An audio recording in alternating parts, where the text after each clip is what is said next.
যেই দলীয়করণ আওয়ামী আমলে আমরা দেখে গেছি, যেই দলীয়করণের কারণে জুলাই গণ অভ্যুত্থান ঘটেছে, 1400+ মানুষ শহীদ হয়েছে, তারও অধিক মানুষ আহত হয়েছে, পঙ্গু হয়েছে, যাদের এখনো পুনর্বাসন করা যায়নি।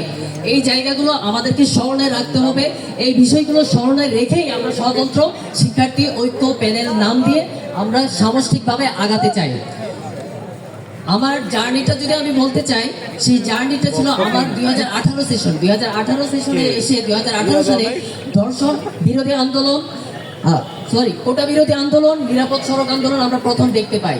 কোটা বিরোধী আন্দোলন এবং নিরাপদ সড়ক আন্দোলনে আমার অ্যাক্টিভ পার্টিসিপেশন কম ছিল, কিন্তু আমি অলওয়েজ যে রোলটা প্লে করতে চেয়েছিলাম সেটা হচ্ছে যতটা অ্যাক্টিভ পার্টিসিপেশন তার চাইতে বেশি হচ্ছে যে অ্যাক্টিভ অবজারভার অফ পলিটিক্স।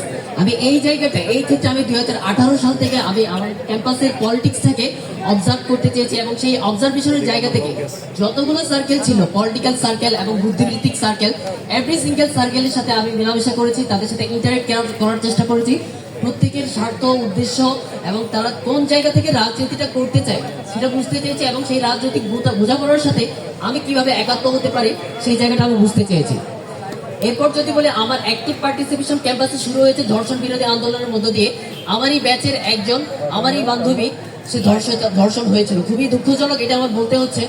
তো সেই আন্দোলনের মধ্য দিয়ে আমার অ্যাক্টিভ পার্টিসিপেশন শুরু হয়েছিল, যেটা আমার খুব ইম্পালসিভ একটা বিষয়। আমি খুব সেন্সিটিভিটি ওই আন্দোলনের মধ্য দিয়ে প্রকাশ পেয়েছিল। এরপর আমি সীমান্ত হত্যা বিরোধী আন্দোলন, নাসিরউদ্দিন পাটোয়ারি, উনি 40 দিন অনুসরণ করেছিলেন রাজু ভাস্কর্যে। সেই 40 দিনে তার সহযোদ্ধা হিসেবে ছিলাম নাসির পাটোয়ারির সাথে। এরপর ওই সময় মাহফুজ আলম ভাই, উনি কাটাতার পত্রিকা করতেন, ওই কাটাতার পত্রিকার সহ সম্পাদক হিসেবে আমি কাজ করেছি। এবং এরপরের জার্নিটা আবার ডিফারেন্ট। এরপরে যখন আমরা দেখতে পাইলাম যে আওয়ামী লীগের দলীয়করণটা অনেক ভয়াবহ পর্যায়ে চলে গেছে, এবং এমন ভয়াবহ পর্যায়ে চলে গেছে যেখানে হচ্ছে যে আমরা কোনো আশা দেখতে পাচ্ছিলাম না। একটা বড় অংশ এবং এভরি সিঙ্গেল রাজনৈতিক সংগঠন এবং প্রত্যেকটা রাজনৈতিক দল, তারা কোনো আশা দেখাতে পারছিলেন না। সেই জায়গা থেকে এসে আমরা গুরুবার আড্ডা শুরু করি, যেখান থেকে আমরা চেষ্টা করেছি যে এই যে লুপহোল, যে রাজনৈতিক বেড়াজালে আমরা আটকে গেছি, সেখান থেকে কিভাবে বের হয়ে এসে একটা তৃতীয় শক্তির একটা উদ্ভব ঘটানো যায়। সেই জায়গা থেকে গুরুবার আড্ডা শুরু, আমরা 4-5 জন মিলে গুরুবার আড্ডা শুরু করি। সেই 4-5 জনের অন্যতম ছিলাম আমি, এবং সেই গুরুবার আড্ডার সংগঠক হিসেবে আমি ভূমিকা পালন করি, যেখান থেকে গণ অভ্যুত্থানের নেতৃত্ব ও সূচনা শুরু হয়।